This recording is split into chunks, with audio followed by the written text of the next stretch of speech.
It would help if I took the mute off. Sorry about that. Good evening. Welcome to the February 14th Commission on Disabilities meeting. We'll start with the Pledge of Allegiance. I got the trusty little flag here. I pledge allegiance to the flag of the United States of America and to the republic for which it stands, one nation, under God, indivisible, with liberty and justice for all. If we could have a roll call of the members. Sure thing. So Ralph DeChico. Present. Pauline Perno is here. Mario Germanis. Present. Hi, Mario. Jason Barone. Hi. He's on his way from work on, so he should be here shortly. Gotcha. Yep. Thank you so much. Robert Brown. Robert Brown, you here? I see you. I can't hear you, but I see you. Okay, good. Ellie Vargas. Present. Hi, Ellie. And let's see, Asma, I know you're here because I already said good afternoon, evening to you. And Sophia Marmuda. Is Sophia with us tonight? Yeah, she's not here yet. I'll let you know as soon as she arrives. Okay, great. Thank you. Okay. So we have That is a wonderful thing. We are here. We have a quorum present. Item number 1 is just a motion to approve the meeting minutes from the December 13th, 2022. Actually, sorry, the meeting from the January 10th, 2023 meeting. I'll approve. Okay. And Mario second? Yes, Okay. approved. Yep. Okay.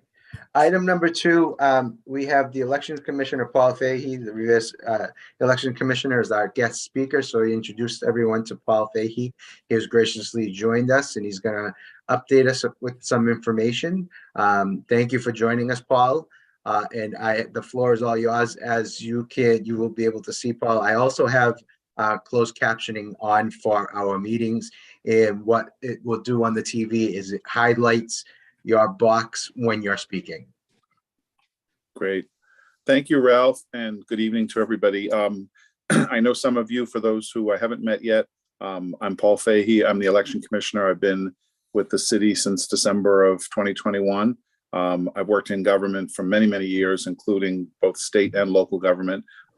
So it's been an interesting time to be the election commissioner. As you can imagine, I came in at the tail end of my predecessor's time, Diane, during a time of very busy special elections. And then we had a number of special elections last year. And this year will be our municipal elections, which we'll talk about in a minute. And of course, next year will be another presidential election year, which I have not been through one yet, but I know how busy and challenging they can be. So I wanted to speak to you briefly about 2 things, and then I'm happy to answer questions that folks have. The first thing relates to the Votes Act, which you may or may not be familiar with. It's a law that was passed by the legislature and signed by the former governor last year. It codified a number of things that changed with elections during COVID, and it also it put in some new things. And one, and I apologize if I'm looking away, I'm looking at my notes on my phone. One thing that affects the disability community is there's a requirement in the law that a portal, an online portal, be created for folks with particular disabilities to be able to vote.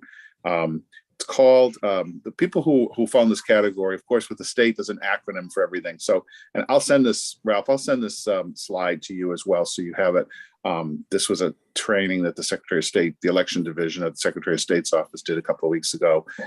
It's called an accessible vote by mail voter, AVBM. And that's an individual who's not able to mark a paper ballot independently due to a disability. So this portal, the state is contracted with an organization called Democracy Live, and they have a product called OmniBallot software system, which is the electronic portal. As an aside, this is also used for what we call UOCAVA voters. Those are voters who live abroad, who have been voters in Revere. It's often military, but it can also be civilians who live abroad. So there's a special process for them to vote as well. So I'm not going to get into a lot of detail about the portal, but I just wanted to make you aware that it exists. If you're aware of an individual with a disability that would make it potentially challenging them to vote, there's an application on the Secretary of State's website under the Elections Division. It's the same as any of you who have voted by mail or applied to vote by mail. In the state election last year, that question or that postcard was sent to every voter by the state to see if you wanted to register to vote by mail. As this year is a municipal election, the state doesn't play a role. We have applications to vote by mail. They'll be on the city website. They'll be available in our office, and we'll be distributing those. So anybody who wants to vote by mail, just as a general rule, whether they're disabled or not, can do that. Folks who have this particular disability that I mentioned can apply to use the portal. At this point, those are the only people who can use the portal. So basically, if a voter is unable to independently mark a paper ballot, so that would be the requirement for someone to be able to use the portal. So I just want to make you aware of it. It was in place last year for the state elections. I did not get approached by any individuals about this, but it was new. Certainly, I think as we work with these, we'll publicize it more as we establish things for the local elections in the fall. So I'm happy to answer any questions, but I just want to give you that quick information. I'll certainly keep you updated through Ralph, or if you need me to come to a subsequent meeting, I'm happy to do that. If there's no questions, the other item and this is sort of what brought Ralph and me together to talk about coming tonight, is one of the things that I would like to do, and this is a commitment that the mayor has felt strongly about as well, is to make sure that our poll workers as a group of individuals are representative of Revere, of the community. It's a unique kind of a job. I see Ellie here, and Ellie is one of our very good poll workers, so she can speak to this as well as I can, if not better. It's a kind of a unique job. It's obviously the ultimate sort of seasonal job. Some years we have a lot of elections, as we did over the last year or so, and then some years like this year we only have a couple. So there's a pool of people, and most of them are great, and they are longstanding, Revere residents. They're committed to the community. They do good work, but people come and go. I would say I think it is not a particularly diverse group of individuals. Ozma's heard me talk about this before, as has Ralph. I think we want just like everything else, we want a reflection of the community, and that includes people with disabilities. So what I'm asking is just in your conversations with folks, in your knowledge of individuals who may be interested in doing some of this work, if they're interested, please have them contact us. Ellie can speak to her experience as a poll worker, and both the good and bad parts of that. It's a long day. I'm sure Ellie can attest to that. But it's important work, especially these days where there's a lot of misinformation, a lot of false information being spread about our electoral process, and we don't live in a hotly contested kind of swing state, purple state, whatever you want to call it. But we have folks every day who sometimes listen to this information and are either confused or frankly, hearing misinformation. So, my job is to make sure that they're getting the best information, that everyone is treated equally, no matter their party, their political views. I don't care. I have my own political views. Those are mine. They're personal. They don't impact my job or our job in our department. So those are the two main things I want to talk about. As far as the poll workers, if you know of folks who are interested, I would encourage you to have them contact me. I will give them as much information as possible. We will be doing a training. We do a training of our poll workers every summer. It'll be a little different this year. Part of the training will be relative to the process itself. And I'm sure you've all gone to vote at one point or another. The machines are the same. The process is pretty much the same. But now with early voting, with mail-in voting, with this accessible voting portal, it's more work, to be honest. It complicates things, but it's very important work. So the role of the poll worker is key, and we want folks who are going to be respectful of the diversity of the community. We want to give folks an opportunity. If someone has a disability and we can accommodate them, we will absolutely do that. So those are the two things I want to talk about. I just want to keep the lines of communication open. I'm happy to come back and meet with you anytime if you have specific questions. And I think particularly as 2024 approaches, some of these things are new. We'll see how they go. 2024 will be a big year, obviously, because it's a presidential election year. So I'm going to stop there and see if anybody has any questions, but I appreciate the invitation to come and join you tonight. Before I speak, do any commission members have any questions that they'd like to ask? I have a quick one. The woman without a face. That would be me. Yeah, but your name is Pauline, so you have the name. It Pauline. is Yahoo, Carol Dove. My favorite. So, Paul, my question to you is, you did speak about people who, if they're unable to independently mark the ballot, that would qualify them to do mail-in.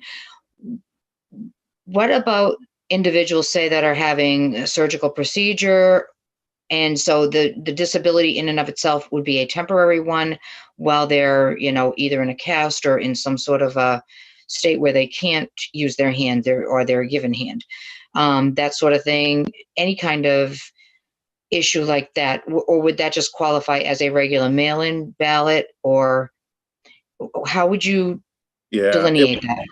Thank you, Pauline. It's a good question. It's very much a situational thing. Everybody can vote by mail. For the local elections, the city has an option to choose whether they do vote by mail or not, and we've chosen to do that. My feeling is that whatever, everyone should have the same experience, whether it's a state or a local election. I know some of the smaller communities are choosing not to do mail-in voting. They're in a different situation. They have small departments. They're part-time. We have the resources to do this. I think the situation you're describing, it depends. If someone is unable to mark their ballot independently for any reason, they can apply to use this portal. So again, this is not, when I say a portal, this is not vote by mail. This is special. This is an online type of, you're not voting on, it's a subtle distinction. You're not voting online, but your ballot is processed through an online portal. So, if you're doing this, and at some point we'll have a demo, and if I can get a video or a simple demo, I'll share it with you just to see how this works, because I think this is something we want people to understand very clearly how it works. So if someone has a situation where traditional absentee voting is still in place for folks as well, and those rules are a little different. But if somebody is sick a certain number of days in a healthcare facility a certain number of days before the election, we can bring them an absentee ballot. So there's lots of ways to accommodate people, but I would say this particular new portal that I'm mentioning would be for folks who, for whatever reason, cannot independently mark their ballot. So it would probably be folks with disabilities, but like you said, it could be a temporary thing with someone who's had surgery or something like that. So not to sound like a broken record, but when in doubt, please have them contact us. I think sometimes people don't do that, and I wish they would, because we can get them the answer that they need. I think common. Paul, when this first came about last year, because I've been involved, and I had let everybody know in the commission when the law did get passed, because I've been involved with other commission disabilities, and we knew about that. But at that time, we did not know how people were going to get qualified in order to be able to do that voting. How do individual city and town election commissioners grant that access to people, and do they, because at that time when it first came out, they weren't sure if a doctor's note was going to have to be submitted or if it had to be submitted through the state. Has that been clarified on how that gets done now? It's a good question. I think a lot of things with voting you are signing an application under the pains and penalties of perjury. So if you're attesting that you are unable to, when you fill out this application, if you're saying that you're not able to mark your ballot independently, we're not policing that. We're not going to ask you for a doctor's note. Same thing with absentee ballot. Under the absentee rules, there's certain conditions that you can vote absentee. And again, we assume you're telling the truth when you say that. We're not going to get into enforcing that in any way, unless somebody comes to us and complains. So I think that's part of why this law was passed very late last year, very close to, and so it was a problem. And as I say, I didn't, it really didn't touch our department last fall. I didn't get any calls from folks needing this. The UOCAVA, we always do those, but the portal wasn't even in place yet. So so I, basically, Ralph, I mean, if someone attests that they can't do this, they have to fill out the form properly, and then we'll work with them to get them to vote. Yeah, because I believe Cambridge was the first municipality that came across this last year because of some elections. But the other issue that they had is the application process just to be able to vote, is that also now electronic? Because the issue was people with disabilities could not fill out the application. So has that been cleared up? It is my understanding that it has. I'm going to confirm that when I go in tomorrow and look at the application on the Secretary of State's website. I'll let you know if there's a problem, but Okay. yeah, that was part of this process. We need to work with, as I mentioned, Democracy Live is the group that actually manages this for this at no cost to the city. The state's covering the cost of this, and they're going to be reaching out. They're focused right now on the towns. You may, if you have colleagues that you work with who are in towns, you probably know that in a town, their local elections are taking place now or soon. I mean, but if they have preliminary elections, they could be in March, April, May timeframe in their town meeting. So right now, the Secretary of State's office and Democracy Live is really focused more on the towns, because our election, just so you know, so it's all municipal elections, mayor, school committee, city council. The election will be on November 7th. If there's a preliminary election required, which there probably will be, but we won't know for sure, papers will be available in early May 1st. So we'll have a sense, as to how many people are going to, run for various offices. And if there's a preliminary, which I think there will be, it'll be on September 19th. So we have some time on this. So as these questions come up, do let me know, and we'll, I'd like to do, I've already talked to the mayor's office about putting stuff on the city website, through social media. I'm going to be talking with Revere TV about doing some programming with them as well, just to make sure people know about not only this, but just some of the changes to the voting process, as well as just the regular city census, which will be going on the next couple of weeks. Before I go on with another couple of questions, does anybody else have questions? Because I don't want to misspeak for Mario and Jason, because I know they have some issues. They're both visually impaired, and they have some issues when they go to the polls. So yes, I'll let them speak on that. Yeah, absolutely. So, so definitely, thanks for bringing that up. So there's definitely issues with, unfortunately, what happens is when you go to the polls, and this has happened in a lot of states, unfortunately, at this point, what happens is people don't know how to work the equipment. So if someone wants to vote, a lot of times it's not ready to go. They have to set things up. Even if it's sitting there, they don't know how to turn things on. That's a real problem for folks. So that's something that you look at. Yeah, Mario, I don't mean to interrupt, but I'm really glad you mentioned that. I was just talking today. Yeah, you are absolutely correct. One of the things that I've learned is that, there is a requirement for the for equipment to provide access for people. It's called the AutoMark. It is not consistently being used. The simple truth is it's very seldom used. There are very few voters who need it. And the problem is then when it is needed, oftentimes the poll workers simply just they've never used it. They don't know how to use it. Sometimes they don't have it turned on. So part of our training, which we did not do last year, to be honest, is to completely refresh every poll worker who comes through training about how the AutoMark works. The ward. Well, it's a little. It's right, and I need to interrupt, but it's a little more than that. So I agree with you, but there's the problem. The reason that it is seldom used is the discouragement. This has happened since I've been voting in Connecticut and other places. I voted in Georgia. It's a very people want to. I think there's and I'm going to say this respectfully, but I think those that have sight or other challenges, people who with disabilities are kind of disrespected and typically thought of as don't really matter. And so it's discouraged or almost like trying to get them to let someone do it. And no, I do not want you to tell me how to do it. I want you to get me either so that I can use the equipment that gives me the audio option, or there's enlargement. That's it happens in a lot of places, and I think it's a lack of respect and understanding, and people, they all assume we're all the same. That's part of the problem. So you have people all think that we're all Helen Keller, Stevie Wonder, Ray Charles. That's not the case at all, and everyone's sight level is different. It's also because I've seen people that are in wheelchairs have been disrespected trying to get certain things done with it. It's just unfortunate, but they want to control it. And I think the lack of respect behind it, I think the Secretary of State's office has tried very hard to get things up and running, and I don't blame him in one bit at all. It's also on the federal level, because the access to voting is, I mean, they're taking out boxes to drop it off in other places. So that already tells me that they don't want people to vote, just like they were trying to control it by mail. Please, they just want to make it 10 times harder so that the vote doesn't count, and now that person's going to be discouraged from doing. And that's pretty much what it comes down to. It's unfortunate, but I like that I have the vote by mail, which I get help with. I'm lucky I have someone with sight that is around that can help me with the paperwork, but sometimes that's not the case.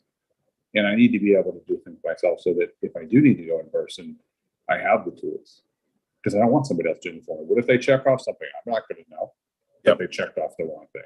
I mean, you're going by, you're hoping somebody's honest, but let's be realistic. I mean, it's just, it's tough. I hate to bring it like that, but it's just the truth. I've watched it. It's the NFB, the National First Line, has tried for a number of years to correct some of this, and it's been a project to get it. And I think they don't get people to go out and vote with disabilities enough, especially those who are blind. I think that's part of the problem too. So we don't know how much is really represented. A lot of them are shut in. So maybe that's something we could work on too. Yeah, no, Mario, you make perfectly valid points, and I don't disagree. I think the starting point for us at the local level is to make sure that those machines, those AutoMark machines, are set up, powered up, ready to go, that they work. We have them tested. Our provider of all of our machines tests every machine every year before every election. We do tests. So it's not, I don't think it's so much a challenge of the equipment. I think it's a challenge of the personnel. It gets back, your comments get back to the earlier point about having a more sensitive, more diverse group of poll workers. I have no doubt that you have experienced the discrimination you're talking about. We've seen it in other contexts. Ozma's heard this story before. It's not directly related to folks with disabilities, but we had a couple who came to, I think Ralph heard this too, who came to vote, older couple, Spanish-speaking couple. They were inactive voters, which is not at all unusual. Many people are inactive. They have to jump through one additional hoop, but it's very common. And these individuals were told by a poll worker to go stand with the illegals. They weren't told, they were disrespectfully. I've dealt with it. The individual who did this will not be working for us anymore, but there's just a need for a broader sensitivity around, as I said, around Revere as a community of people of different languages, different religions, different abilities. And I think most of our poll workers, mean well. I think with better training, they'll do well. And the ones that won't and don't, we won't be using them. But I need new people to come in who are going to be, more aware of these issues and more willing to work with people. So that's part of why I'm here, frankly, is to get that feedback. So I'm hoping that with the additional training, with the better knowledge of how the machines work, but also just a very different message to folks about their role as a poll worker and what they need to be doing to make sure that, and to the other point, now with vote by mail, with this portal for folks, there will be more opportunities on a regular basis for people to vote, but we still need to provide that accessibility when someone chooses to come the old-fashioned way and come and actually vote at the polling location. So it's a challenge, but we're working on it. Right. All right. One more quick thing that I want to mention, since Paul, you brought about that you're looking for the volunteers. Me and Paul are, since I do dual roles in Revere, I am the volunteer Revere coordinator. A lot of people don't know about volunteer Revere. If anyone goes to the City of Revere's website, there is a box right in the middle that says volunteer. What we do and what we are trying to do, it was started with the pandemic for basically food pantries and anything food related. We are going to be opening up for volunteers for different nonprofit organizations and different municipal offices. And Paul is going to be giving me something to put on the weekly email. It's going to be volunteer, but it's going to be a paid volunteer position for poll workers. So that's going to be coming on this. But what you need to do to be able to get these emails is you need to go onto the city's website, hit the volunteer, fill out the information to become a volunteer, and you will get an email back with a query form to fill out to be able to get onto the active volunteer list. And if anybody in the form can be filled out in 4 different languages. When you go to the form, it asks you if you want to fill it out in Spanish, English, Arabic, and Portuguese, I believe. And then we can translate it, and then you would get the query form back to fill out, and we would do it. You would go on the weekly emails. So that's what we're trying to do with all municipal departments, and Paul's going to be working on that. So I just wanted to put that out there too. But that's going to be a paid volunteer position for poll workers. I wanted to ask something, Paul. So thank you first for joining us tonight for the meeting. I want to go back to the poll worker. I'm wondering if did they have to be a Revere resident? Good question.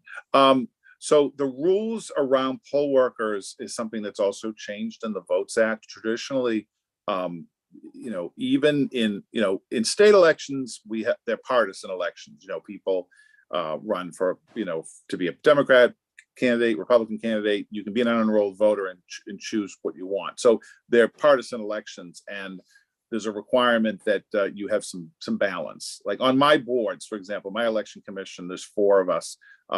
No more than 2 can be members of any one political party. So there is a recognition of having that balance. And that recognition also applies for nonpartisan elections. For local elections, there is no political affiliation. You can be a Democrat or a Republican or unenrolled or libertarian. You can be in any party, but it obviously that has no bearing on your position on the ballot and what it says. So there is some desire to do that, but they've made it much, much easier. So the answer to your question is you do not have to be a Revere resident to be a poll worker. I'm also working with a couple of the folks that I met on that last call with Ralph that represent younger people. We can have people who are under the age of 18. Obviously, you have to be 18 to vote, but we can have folks who are younger than that, 16, 17-year-olds. We can only have a couple per precinct, but we've had folks in the past. We've had interns from the high school who have worked and been poll workers as well. So we can do that to some degree. So I'd say the bulk of our poll workers are Revere residents, but we certainly have some folks that are not. So it's not a bar for anybody to work.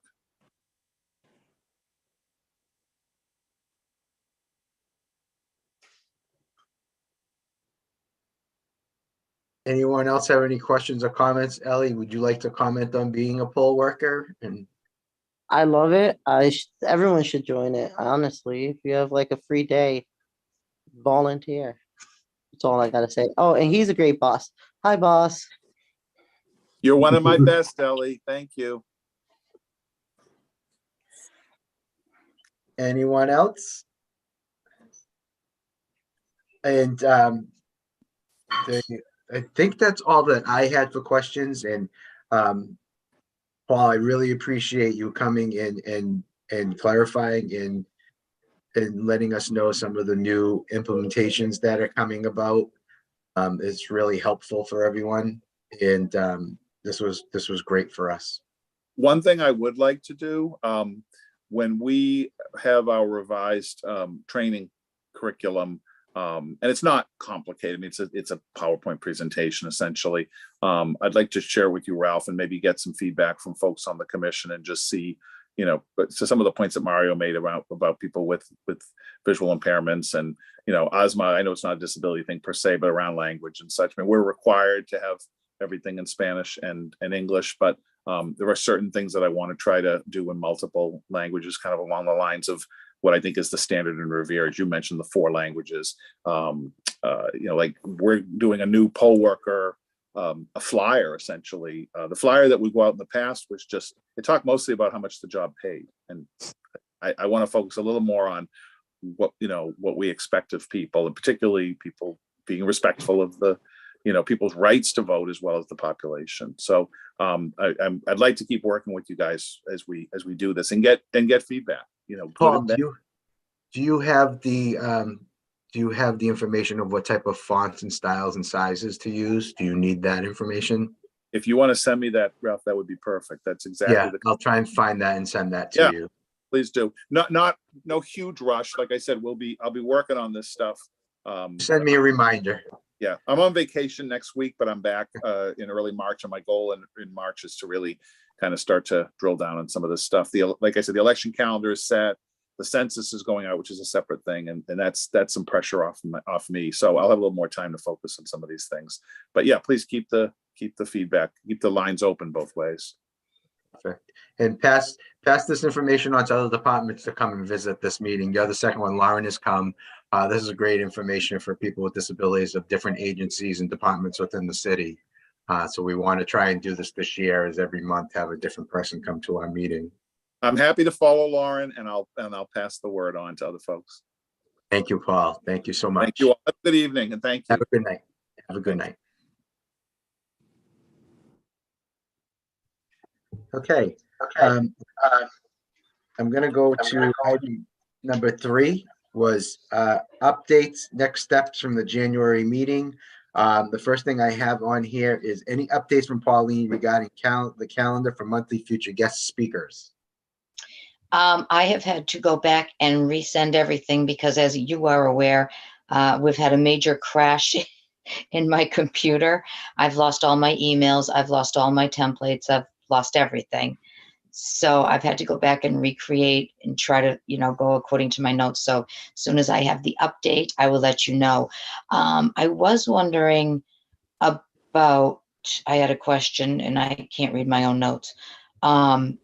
What are people's thoughts about the outside agencies, not specifically Revere, like Mystic Valley, for the VNAs? What are people's thoughts on that? Is that something I should also pursue as well? We had Mystic Valley a few years back, and we also had Adult Family Care, I believe. So any outside agencies. Of course, it's been a few years, so any agencies like that would be great if they do anything with people with disabilities. Any information that we can pass on for our residents our family members who have disabilities is of a great help. Okay, great. So as soon as I get that, like I said, I've had to, and I apologize to everybody, I have had to recreate everything for the last 5 years. And anybody who knows me knows that I am not the most tech savvy person. So we're re-rolling with all of this. And that goes for my, I did have an update on the service dog, if you'd like that right now. Yeah, that's next on my list. Yep. Okay. I do have, or I did have an email. I'm trying to retrieve it from a woman who works specifically with training therapy dogs. She's out of Swampscott in Marblehead area, and her name escapes me, but she also does some training on the hunt. So as soon as I get that back up and running, I would like her to join us for a meeting, even if we have like 2 guest speakers, like smaller, minor people on, not minor, but 2 people on one meeting to double up so that we can maybe play catch up. So I do have some information on that. She said she's willing to try to, come up with some, not solutions per se, but some questions that we might want to be asking the city folk as far as what kind of liability we're looking at and any legal aspects of all that. So that's something that we also do need to look into. So Perfect. That's as far as I got with that. So we at least have something. Yeah, and if we have 2 speakers one month, I'll just make sure that the agenda isn't long. This way we can accommodate that. Great. Okay. Thank you. Yeah. I was just gonna touch on the dog part. I still haven't got reached out, but what I wanted to do is I have, and I guess this will kind of touch on another subject you'll be asking about with CPEC, is we have a meeting tomorrow with just us to go over the our walk in April, and so the autism walk in April, and a couple of other things. But that is one of the things that I plan on bringing up. Just asking about like what, because it's with Joanna, so asking what we can and where exactly it lies, to how far we can go about, having someone come in for, I'm not sure if they still call it, but like an assembly, at a school. And I'm not sure, it's been a bit since I've been in school, but some along those lines. That's interesting that you say that, because when we had the petting zoo, remember, I don't know if you were there, Ralph, for the freestanding petting zoo Yeah. that came to Paul Revere. Do you remember that? Yep. There were some implications that we had to go through before that they were allowed to come in. Same Right. thing. That's why one of the reasons when we, backtracking, when we did the curious creatures, there was also some very distinct paperwork that we had to do just for that. And that was not as much of an interaction as, say, a therapy dog or a support dog, or even support goats, pigs, whatever other animals are, we would be able to possibly contract with to come into not just us, but into the schools and into various adult day sites in Revere. So that might also be something to look into as well. But I do remember that we did have, unfortunately, a lot of paperwork that came with that. Correct. Yeah, I'm sure there's a lot of liability and, liability to make sure that everything's squared away, and I guess metaphorical red tape to make sure everything's situated with something like that. So I completely understand that. Yep. Okay. Thank you. Does anybody else have any comments on that or any questions before I move on to item number 4? Just, I don't know if they'll do it on number 4, but what's the date for that walk, Robert? Yeah, we're going to do it on. That's where the walk's in April, and so we're going to have the final details of all of that. So what I'll be able to do is I'll be able to provide that for the March. Got it. Yeah. Okay. Yeah. Item number 4. Yes. And Item number 4 is the CPAC February and March events. CPAC had a monthly meeting on Thursday, February 9th, and Robert will give us an update on that. And also CPAC will be having a meeting tomorrow, Wednesday, February 15th, to discuss subjects and topics such as the April Autism Walk, to provide more meeting details such as the time and place. So Robert, if you want to first talk about the February 9th meeting, and then we can go on to the tomorrow night's meeting. Yeah. So to be honest with you, it was an open forum, so it wasn't there wasn't a schedule per se of topics and items like that. So it was just honestly just us bouncing, because there was a couple people on the Zoom call as well. So we were just bouncing things off of each other, and us, in CPAC, we took some notes down and jotted down some of the questions and ideas that they had that they wanted to try and bring into fruition with CPAC and with the school system. And so what kind of worked out perfectly was us being able to coordinate all of our notes and bring them for our meeting tomorrow, the staff CPAC meeting. And from there, the March meeting will be, we're confident that it's going to be just via Zoom, but we will be putting out those flyers soon, and that will be very detailed, and I'll make sure that there'll be a full email blast as well as spread across all of our social media accounts.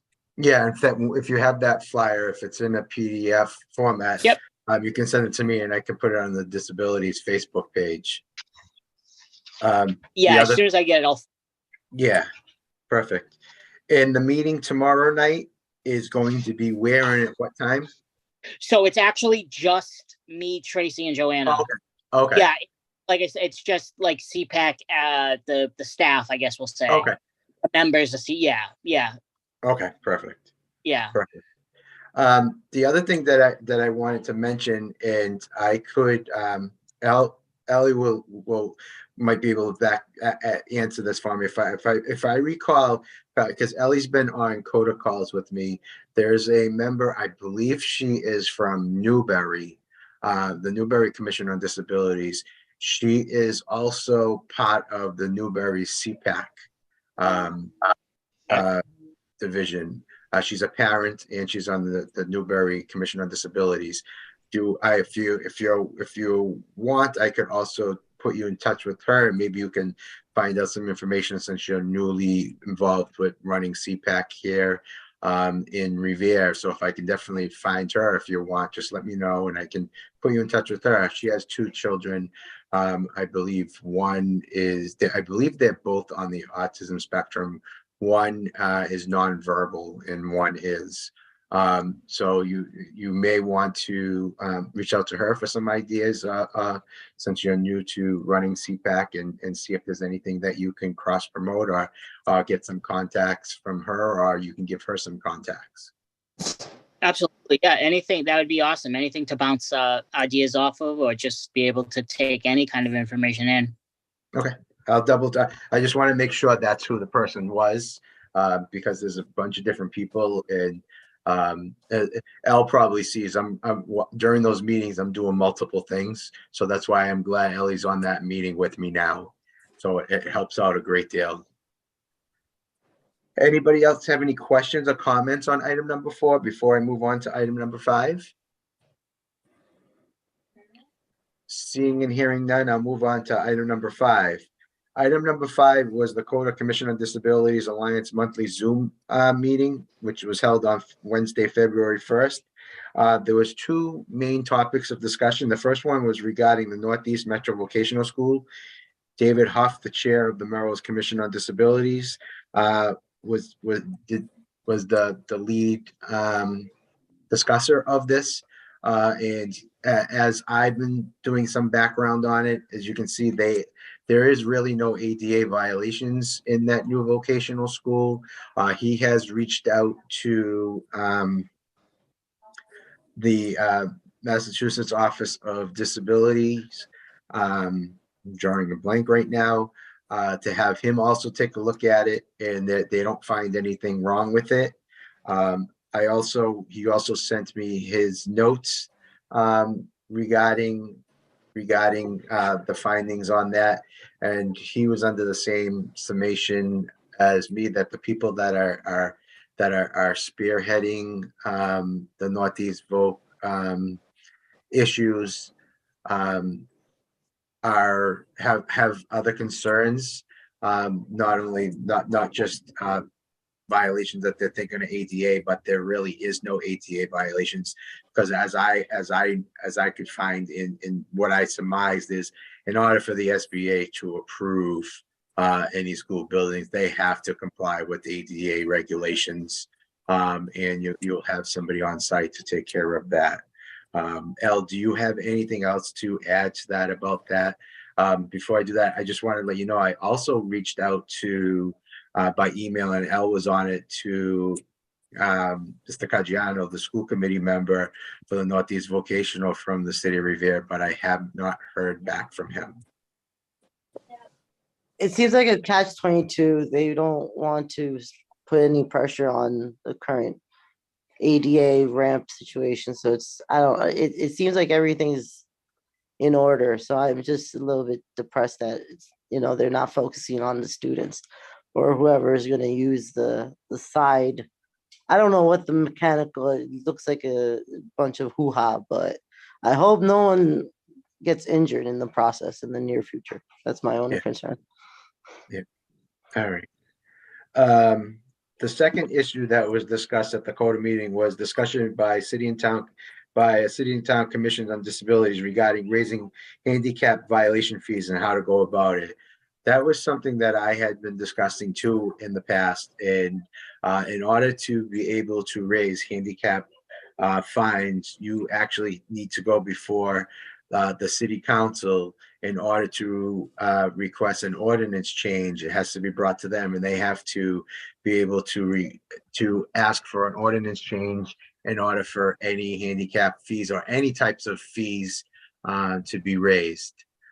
So that's what we discussed at that meeting on that. A lot of the fees are barbaric for handicap violations. Some cities and towns would have certain fee, a certain fine for first offense or second offense. But as you know, as I said, in some other cities and towns, that's very hard to enforce for a first offense or second offense. It should be one high fee, first offense, second offense, doesn't matter what offense. It should be high no matter what. Anybody parking in a handicapped spot that does not have a handicap or placard should be paying an astronomical fee. They should not put themselves in the spot of anybody who is disabled. No questions asked. Should not be sitting in the What's car. the, what's the current, What? what's the current fee? $100, and you can go That up should to. be $500 I believe it or can go up. $1,000. I believe by state statute, I think it can only go up to 300. Why? I mean, you get, if you use someone's placard, the person That- who gets the yeah. placard, it's $500. That's 500, So right?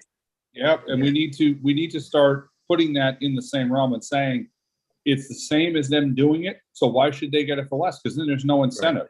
See, Right. you want to make it hurt. I mean, Exactly.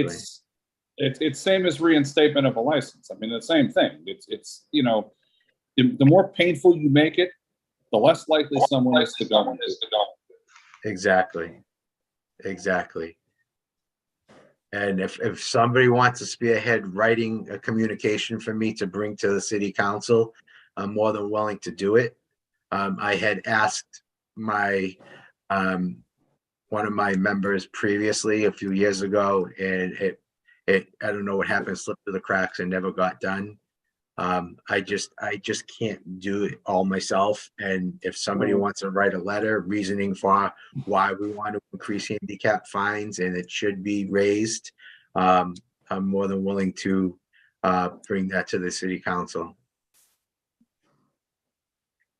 So any hands that want to write that for me, or have somebody that can write it, that knows somebody that can write really, really well? My hand's raised, but you just can't see it. Okay.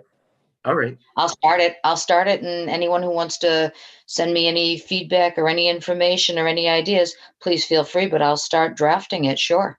Yeah, you can write it out, Pauline, if you don't have the computer, and just text I it. don't have a computer to write it, so it's going to be handwritten, and I promise to not do it in my nurse handwriting. Yeah, and then you can just send a picture of it and send it to me. I can do Or that. have your daughter dictate it to your daughter. I could do that. Well, she's too busy. I only have one of them home right now. I don't even know where my kids are. Yeah. You know what we need, Ralph, to be honest? We need people with disabilities actually running for office. That's part of the problem too.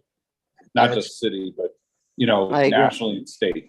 We don't have representation for those with disabilities enough. I mean, I don't count Patterson because that was a joke. I mean, no offense, but New York doesn't count with that one time. He made it look bad. And I just, in the entire, it's just, there isn't that much representation. That's why people have no idea. People have never met people like me or anybody that has any sort of noticeable disability, and they're frightened. Kids ask a lot of strange questions because people don't know anything. I mean, it's the truth. That's why there's no thought. Mm-hmm.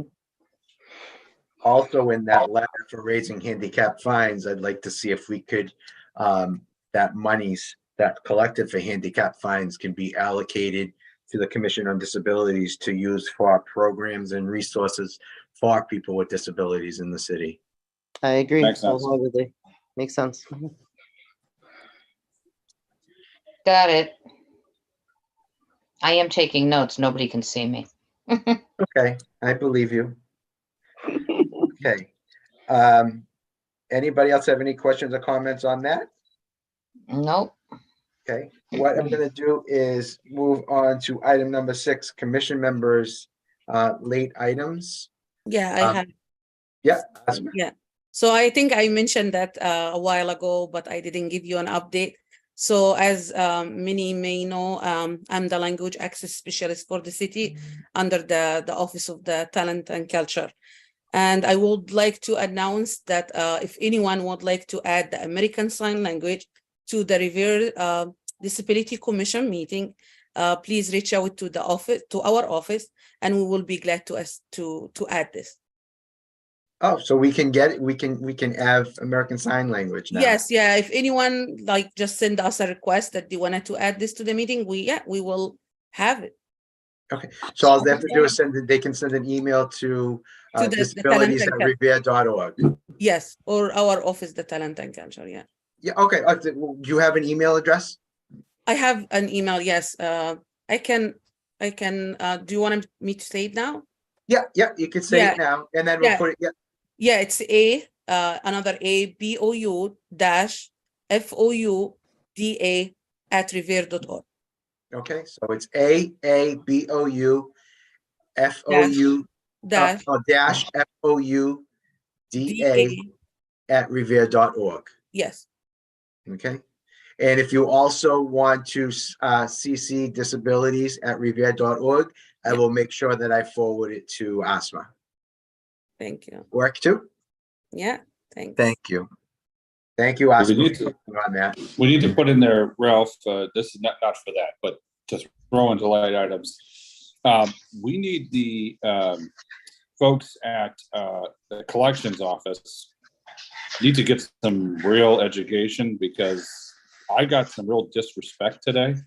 I called to make a payment for a water bill, and all I ever hear is to go to revere.org, but that actually doesn't work half the time for people with disabilities. It doesn't work with Zoom text, or I've even tried it at my office, and it just doesn't come up. And I've tried everything. Called them. Yeah, can you create an email and send it to me? Okay. And what I'm going to do is I'm going to send it to IT director. Yeah. And from there, they've tried to fix it, but it never works. I think this a third party runs it, and the problem is that when I called the collections office, they want to give me a hard time. They took the payment, but he just gave me a real hard time, and it's like, or send a check. Well, I told you I'm blind. What more would you like me to do? And I don't care what you tell me, I'm saying to him, like, I don't care what you tell me. I'm telling you personally, I've tested it and I know. Put it in an email. I'll send it to the IT director, and I will also send it to the mayor's office, and we'll see if we can find out some resolution. Yeah, it's like they don't want to do anything. What are you doing over there? I mean, no offense, but I'm calling you and you're paid. You should be taking the money. And yes, I mean, I don't know. They just seemed very, I don't know. They just don't seem to do much work compared to where I work. I'm telling you. We'll figure it out. Yeah. Asma, do you get any of that with people that don't speak English well? Is there any issues with that you're getting any calls on? Yeah, and I contact Paul actually, and he said he's working on it. They have like many like different language build dialogue. They speak it at the department. Okay. But if you want to send me an email, I can also like work on that. Yeah, no, he'll forward it to me, and then I'll put you on the email too. Okay, yeah. When I send it to George in the mayor's office, and I'll put you on it too. Thank you. I have a couple of late items that I'm going to share my screen with some informational webinars that I found out about that I wanted to share with everyone. And I will also email these to the members after. Let me share my screen. And the first one that I'm going to share with you is, let's find it.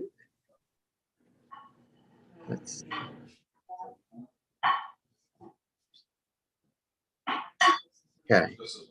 Can everybody see this one now? Let me just open it.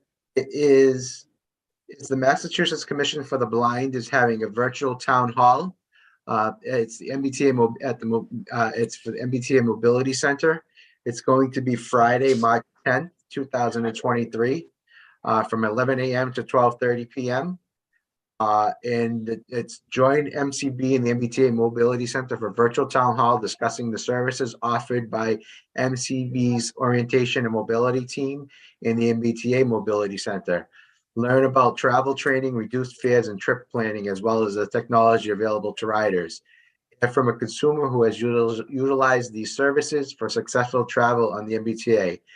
And attendees are encouraged to submit questions during registration. So there's a link on it to register or to attend. So what I will do is I will email this, I saved the email that I received as a PDF. So I will send this to you, but it's being run by the Massachusetts Commission for the Blind. It says if you require any ADA accommodations, ASL or COT services you requested, the event will be recorded and posted online. So I wanted to pass this on to everyone. So this one is going to be Friday, March 10th from 11 a.m. to 12:30. And I received another one that is this week, which is a disability outreach virtual town hall Zoom webinar. It is February 16th, which I believe is Thursday, if I'm not mistaken. Am I correct? Today's the Yes. 14th. Yes, you are. Thursday. Yeah.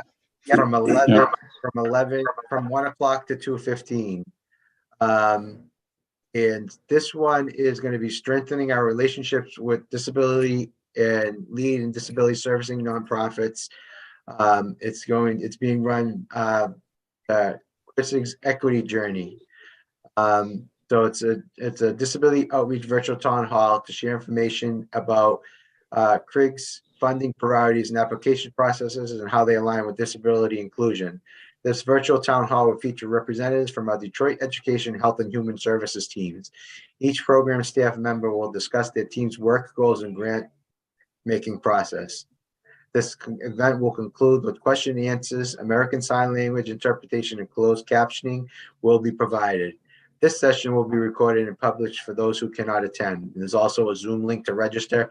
And once you register for that, you'll also probably be receive an email when the recorded presentation is sent. So I will also include this in an email to everyone. I'll send this out to everyone either later tonight or tomorrow. So I just wanted all the members to know about this and the residents in the city to know about these two. Okay, let me stop sharing. Okay, let it stop.